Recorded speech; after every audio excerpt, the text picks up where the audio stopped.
Holy God, beyond the words and at home within stories, may we speak of you in image and with imagination, finding you between us in the spilling of those stories, and shape a faith found in wilderness and lakeside, in bread and wine, and baskets of bread among multitudes feeding, and the hunger of many, and make space for the wonder again. May we shape a space between us from wherever we are, beyond the traditions we have known, but now in these new places, find the words that dance with questions and invite adventure and allow what is unfamiliar to call us, reshape us, rename us as yours in whatever place we are in now. May we bring our experiences of life in this time and break them open, insufficient as they may be, and in the wrestling and wondering, in the questioning and the travelling, speak again of your promise in our now, and meet where they tangle in that honest place called worship. So be it. Amen. Hello, and once more, thank you for the invitation to be with you today, wherever you are. Hello, especially to those gathering with us for the first time. And there are a number from Cairns Church, that's Cairns Mulgai and not Australia, of course, travelling with us. It is always when you travel together that interesting things happen, so let's hold tight and welcome each other to our space today. There have been a number who have travelled for a holiday or trip and sent us postcards. They've all returned now, but here are the postcards that we have received this week.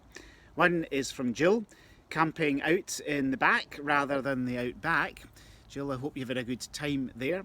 One from Hopeman and Ian and Pam, who have at last managed to catch up with grandchildren after lockdown. I am quite sure that will have been a great moment. One from Toward too, from David and Sally, saying that it was good to be back in Toward. Wish you were here, but remember, not too many in one place, and please do keep social distancing. There is one from Linda Tucker as well, who is watching and listening from Nova Scotia in Canada. Thanks for the opportunity, she writes, to visit you virtually. Well, thank you for joining us and hope you continue to do so whenever you can. So wherever you get to or not, please do keep in contact and send us a postcard or message to mail@nkchurch.org.uk, and we can read some of them out each week. The other postcard, though, is the introduction to this week's story. And we've been taking some of the classic gospel stories over this summer. This one reads, "Who needs high-class restaurants? It's still safer outdoors at the moment, so had a picnic. A big one, with 5,000 of our closest friends." And the story is... On their return, the apostles told Jesus all they had done. He took them with him and withdrew privately to a city called Bethsaida. When the crowds found out about it, they followed him, and he welcomed them and spoke to them about the kingdom of God and healed those who needed to be cured. The day was drawing to a close, and the 12 came to him and said, "Send the crowd away so that they may go into the surrounding villages and countryside to lodge and get provisions, for we are here in a deserted place." But he said to them, "You give them something to eat." They said, "We have no more than 5 loaves and 2 fish, unless we are to go and buy food for all these people." for there were about 5,000 men. And he said to his disciples, "Make them sit down in groups of about 50 each."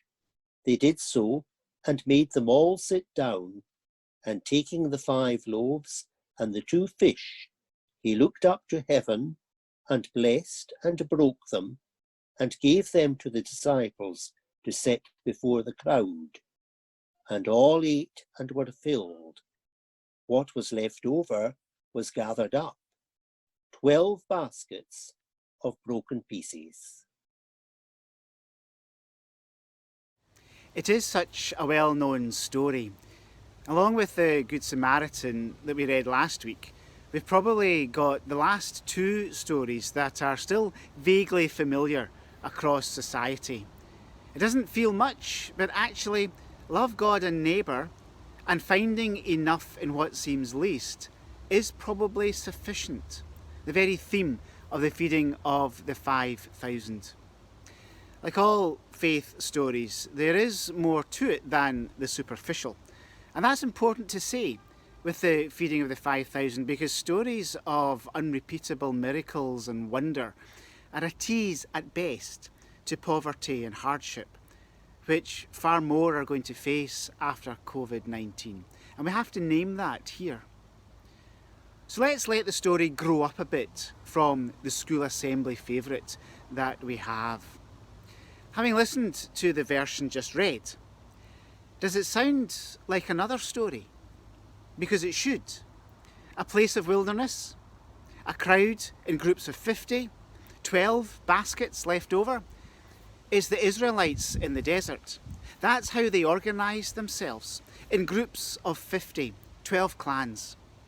And anyone in the early church reading the 5,000 story must also have heard the manna in the wilderness story too. And if you hear that original story, you must also hear its meaning anew in your own context. There is sufficient, even when it seems insufficient. In a place of least, you find God most. That was what the Israelites discovered, and the 5,000 again. In the place of least, you find the most. Hold that thought, because there is more to say. Why are the 5,000 out there in the first place? Well, it started with the news that John the Baptist had been beheaded by Herod. It was Herod's daughter's birthday. He had an elaborate feast to celebrate. And at that feast, she asked for the Baptist's head. The disciples were returning to Jesus after their sending out with this news. So Jesus needed time and went out to a deserted, a wilderness place. But the crowds followed. Herod's grim feast is contrasted with Jesus' meal of life. Herod's was extravagant, Jesus was everyday bread and fish. Herod's was for the elite few, Jesus was for the many. This is the reign of God, contrasted with the reign of humanity. The whole episode is written as a communion. Jesus looked up, blessed the bread and shared. This is the insufficient sacrament, and it is enough. In a place of least, you find God most.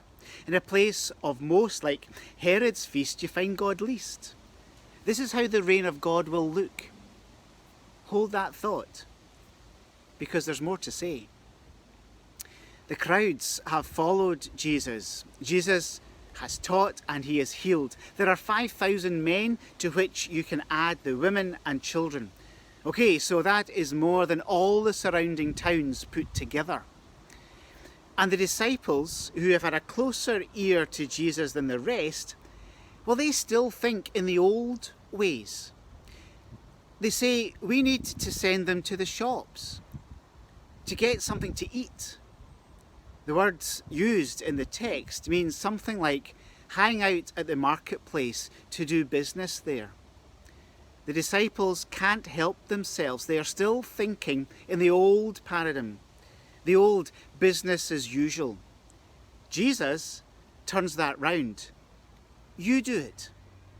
He reimagines for them what the kingdom will be like under God's rule, and he shows them how you can feed the crowd by blessing and sharing what seems insufficient. Reframe the story. Stop thinking the old ways. This is an invitation to reimagine the world. In a place of least, you find God most. And if you're still holding that thought, then keep holding it and don't let that go. It needs to be our faith position for the next long while after this pandemic. In a place of wilderness, where the church is right now, there is insufficiency. When you bless what is least, you find the most. When that breaks, you can share it and discover what we imagined was insufficient is actually enough for the kingdom. Can you hear from this old, well-used story an invitation to remodel the church anew in this time?